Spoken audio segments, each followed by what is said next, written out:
Hello students, कैसे आप लोग। आज ये क्लास 10th के लिए हमारा थर्ड वीडियो लेक्चर है। पिछले टर्म में हम लोग इलेक्ट्रिक करंट तक पढ़ चुके थे। इलेक्ट्रिक पोटेंशियल मैंने डिफाइन किया था, इलेक्ट्रिक फील्ड मैंने बताया था आपको, पोटेंशियल डिफरेंस बताया था। जो बच्चे क्लास नहीं किए होंगे तो वो प्रीवियस वीडियो लेक्चर ज़रूर देख लेंगे। आज हम लोगों को एक बहुत इंपॉर्टेंट टॉपिक डिस्कस करना है, ओम्स लॉ। चलिए देखते हैं Ohm's law.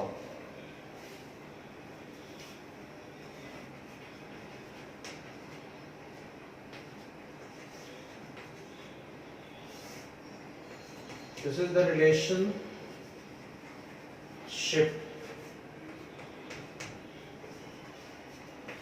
Between potential difference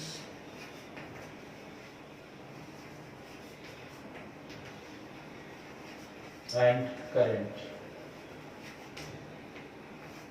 एक रिलेशनशिप है पोटेंशियल डिफरेंस और करंट के बीच में, ओम्स लॉ। कैसे इसको समझेंगे? सबसे पहले इसका सर्किट समझिए। सपोज करिए आपके पास ये कंडक्टर है,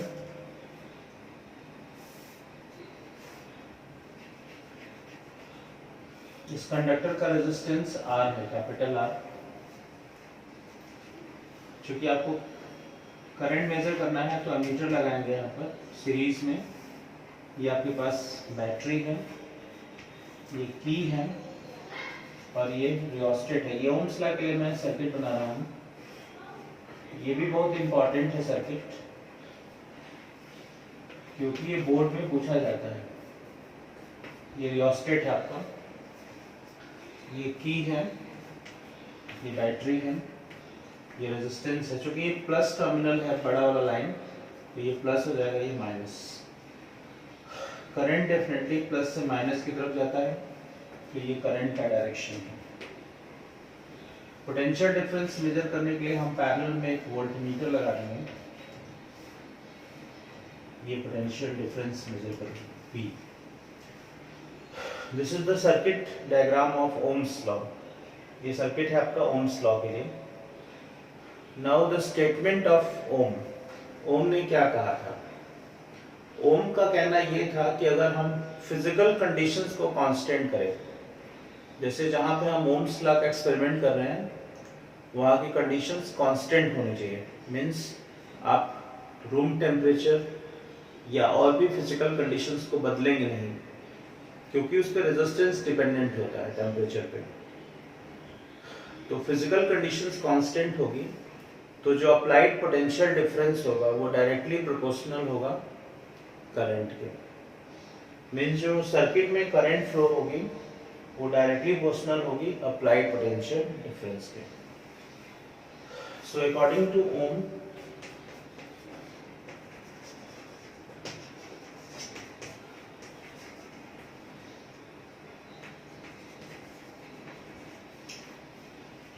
V is directly proportional to I।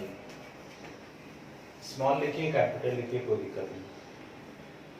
लेकिन इसमें सबसे बड़ी कंडीशन है कि आपकी फिजिकल कंडीशंस कांस्टेंट होगी। सो फिर से एक बार स्टेटमेंट सुन लीजिए, इसको लिख भी लीजिएगा।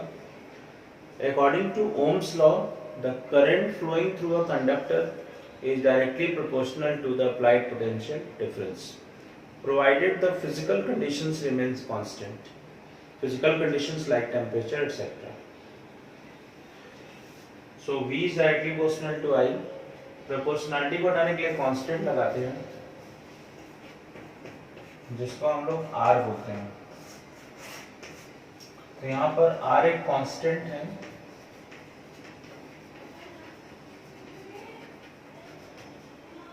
Called resistance.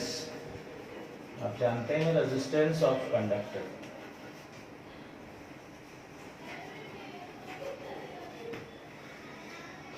R को हम रेजिस्टेंस ऑफ कंडक्टर कहते हैं। Clear? This is the Ohm's law. Now हम इसको ग्राफ से कैसे समझेंगे? So see the graphical representation of Ohm's law.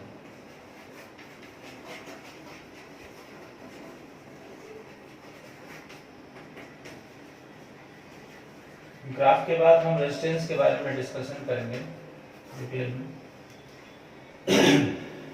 Ohm's law में दो ग्राफ बनते हैं, कुछ क्वेश्चंस में V और I ग्राफ खींचा जाता है और कुछ क्वेश्चंस में IV ग्राफ। ये बच्चों को बहुत कंफ्यूज करते हैं। रीजन ये है कि ओम्स लॉ के लिए जो ग्राफ होता है वो दोनों ही केस में स्ट्रेट लाइन आते हैं। मीन्स अगर कोई भी कंडक्टर ओम्स लॉ को फॉलो कर रहा है तो उसका ग्राफ हमेशा स्ट्रेट लाइन होना चाहिए। मीन्स अगर ओमिक कंडक्टर है तो हमेशा उसका ग्राफ स्ट्रेट होना चाहिए। दोनों में डिफरेंस क्या है? बहुत बड़ा डिफरेंस है। ये VI ग्राफ है और ये IV ग्राफ है।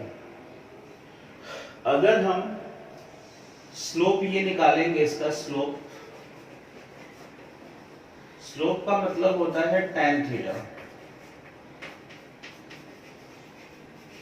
अगर आपसे कोई स्लोप पूछता है तो आप tan थीटा निकालेंगे, तो tan थीटा का मतलब होता है परपेंडिकुलर अपॉन बेस। तो ये परपेंडिकुलर डेल्टा V हो जाएगा, बेस I है तो delta V upon delta I resistance आ जाएगा। यहाँ से R equal to V upon I resistance होगा।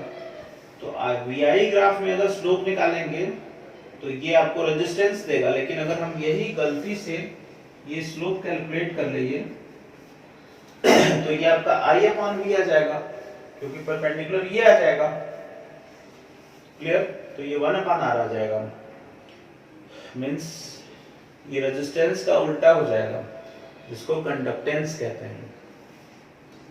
तो ये गलत आपको आंसर देगा। इसीलिए स्लोप निकालते समय आप ध्यान रखेंगे, slope will be calculated from current axis। Slope हमेशा करंट एक्सिस से ही निकालेंगे आप। क्योंकि बहुत सारे बच्चे ऐसे प्रॉब्लम में गलती कर देते हैं, वो यहीं से स्लोप निकाल लेते हैं और वो गलत आंसर आता है। तो इसलिए स्लोप हमेशा करंट एक्सिस से। एक बात हमेशा याद रखिएगा कि slope of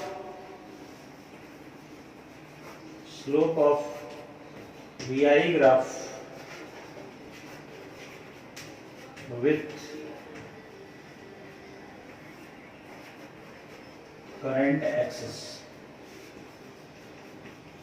is equal to resistance। तो हमेशा स्लोप आप I एक्सिस से निकालेंगे तो आपका सही आंसर है। अभी इसका एक छोटा सा एग्जांपल हम लोग देखेंगे, आप जल्दी से स्क्रीनशॉट लीजिए इसका।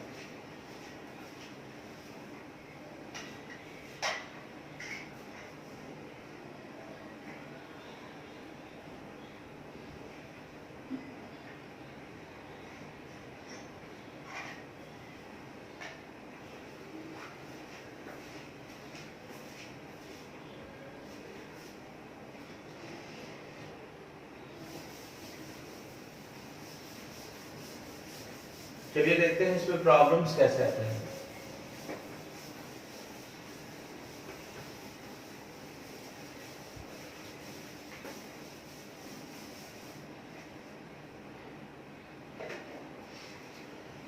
एक छोटा सा एग्जांपल देखते हैं। आपको ऐसे ग्राफ दे दिया जाएगा,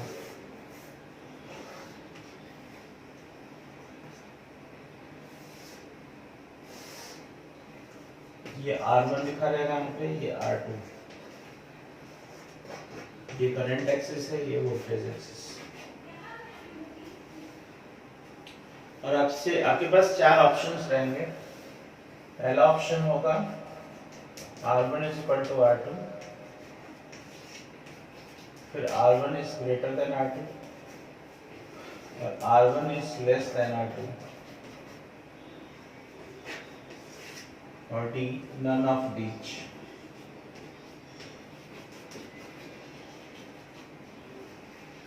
तो ऐसे एमसीक्यू के प्रॉब्लम्स को कैसे डिस्कस करेंगे? सी, कभी भी आपको अगर फिगर दिया रहे तो तुरंत आपको मालूम है कि अगर हम स्लोप निकालेंगे आईवी ग्राफ में तो हमको रेजिस्टेंस मिलने वाला है। स्लोप हम करंट एक्सिस से निकालेंगे, तो ये हमारा करंट एक्सिस है, तो इसका स्लोप ये होगा और इस लाइन का स्लोप ये होगा।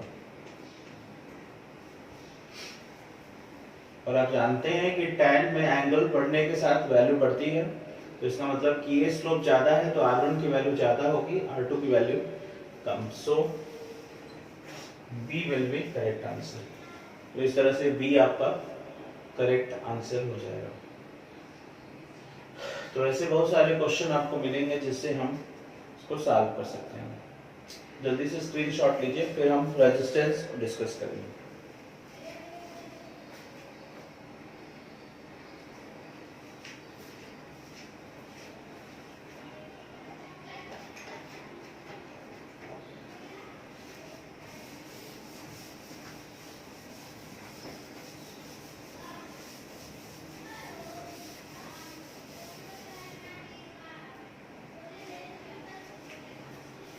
Now see the concept of resistance.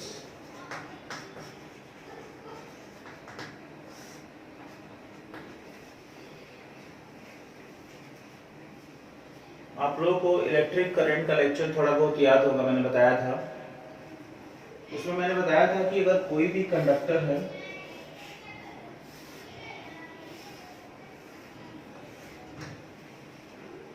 then it has large number of free electrons randomly moving in different directions. ये इलेक्ट्रॉन्स हैं जो randomly move कर रहे हैं with a very high speed 10 to the power 5 meter per second. ये मैं पीछे वाले लेक्चर में भी डिस्कस किया था। लेकिन इनकी नेट थर्मल वेलोसिटी जीरो होती है रैंडम डायरेक्शन की वजह से। जैसे ही हम इसको कनेक्ट करेंगे बैटरी से, suppose this conductor is connected to the battery and applied the electric field, तो ये जो इलेक्ट्रॉन्स होते हैं वो एक प्रॉपर डायरेक्शन में अलाइंड हो जाते हैं। क्योंकि यहाँ प्लस हो जाएगा, यहाँ माइनस, इलेक्ट्रॉन प्लस की तरफ जाएंगे।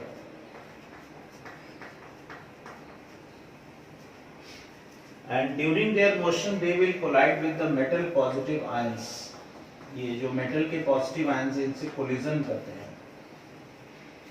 और यही रेजिस्टेंस का कारण है। रेजिस्टेंस का मतलब क्या होता है तो ये मालूम है आपको। Resistance is the obstruction provided by the conductor in the path of flow of current. Resistance एक रुकावट है जो करंट को रोकती है। एक तो आखिर में ये करंट को रोकती क्यों है? क्योंकि इलेक्ट्रॉन जो होते हैं ये इलेक्ट्रॉन्स ये कोलाइड करते हैं मेटल पॉजिटिव आयन से। तो रेजिस्टेंस का जो मेन कारण होता है वो होता है collision between the electrons and metal positive ions. So the obstruction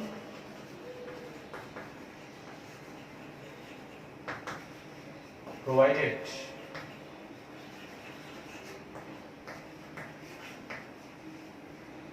by conductor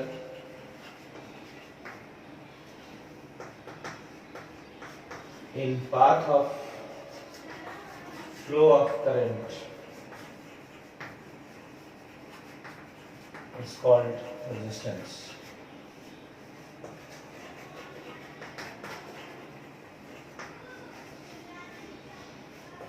Cause so resistance is produced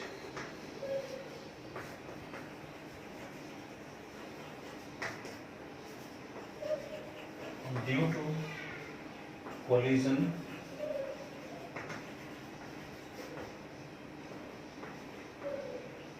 of electrons with positive metal ions। तो ये कोलिजन कारण होता है। Now the factors affecting resistance, किन किन फैक्टर्स पे dependent होता है? तो पहला होता है लेंथ ऑफ कंडक्टर।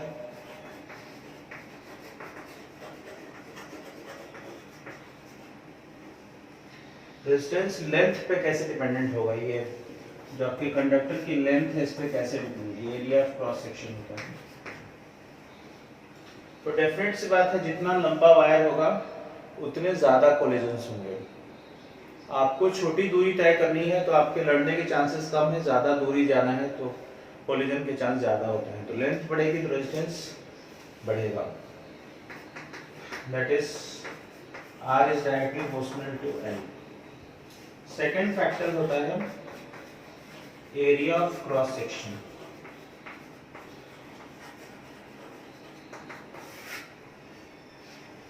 ये अगर चौड़ा वायर यूज करेंगे कम कोलिजन होगा, चौड़े रास्ते पे जाएंगे कम कोलिजन होगा, तो इनवर्सली प्रोपोर्शनल होता है। R is inversely proportional to A। Resistance को एक और चीज इफेक्ट करती है और उसका नाम है नेचर ऑफ मटेरियल, और चौथी चीज का नाम है टेम्परेचर। तो टेम्परेचर हम लोग अलग से डिस्कस करेंगे। एक तीसरी चीज है नेचर ऑफ मटेरियल। अगर गुड कंडक्टर होगा तो उसका रेजिस्टेंस कम होगा, बैड कंडक्टर होगा रेजिस्टेंस ज्यादा होगा। अब इन सभी फैक्टर्स को हम कंबाइन कर देंगे तो एक फार्मूला मिलेगा जिससे आप रेजिस्टेंस कैलकुलेट कर सकते हैं। Just take the screenshot.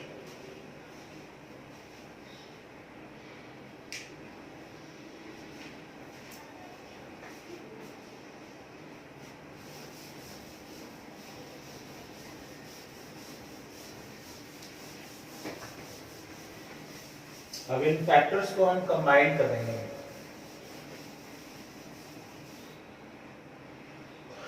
So combining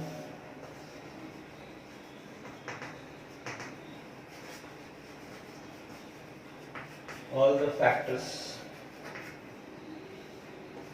so R is directly proportional to L by A। Proportionality बताने के लिए कांस्टेंट लगाएंगे जिसको रो कहते हैं। ये एक नया चीज है, इसको रो कहते हैं। RHO rho. Rho is a constant of proportionality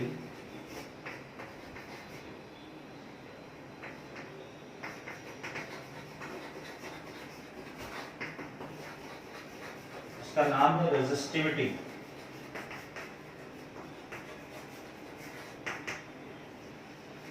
या फिर हम इसको स्पेसिफिक रेजिस्टेंस भी कहते हैं, specific resistance.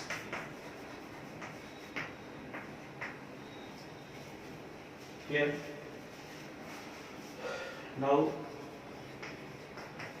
unit of R, resistance की यूनिट क्या होगी? सो यूनिट होती है ओम। रेजिस्टेंस की जो यूनिट होती है उसको ओम्स कहते हैं और इसका ये सिंबल होता है ओम का। क्लियर? इस तरह से हम रेजिस्टेंस के बारे में जान सकते हैं।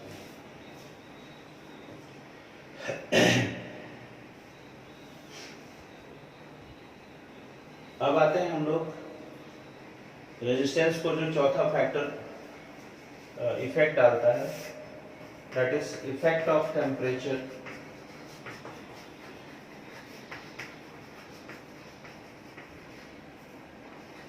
On resistance.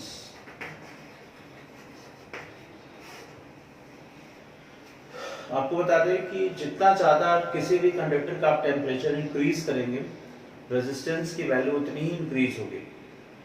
बहुत सारे कारण होते हैं। Thermal velocity of electrons increase हो जाएंगी जिसके कारण कोलिजन्स ज़्यादा होंगे, जिसकी वजह से कोलिजन जब ज़्यादा होगा तो रेजिस्टेंस की वैल्यू भी इंक्रीज होगी। तो इसके लिए एक फॉर्मूला आता है जो आपके सिलेबस में नहीं है लेकिन आपको बता दे रहे हैं। RT is equal to R0 1 plus alpha delta T. ये आपके कंपटीशन में काम करेगा। RT जो है ये रेजिस्टेंस है eight T degree Celsius.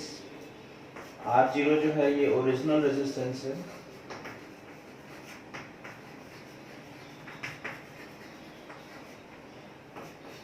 Delta T temperature difference है और ये जो अल्फा है ये टेम्परेचर कोफिशिएंट है।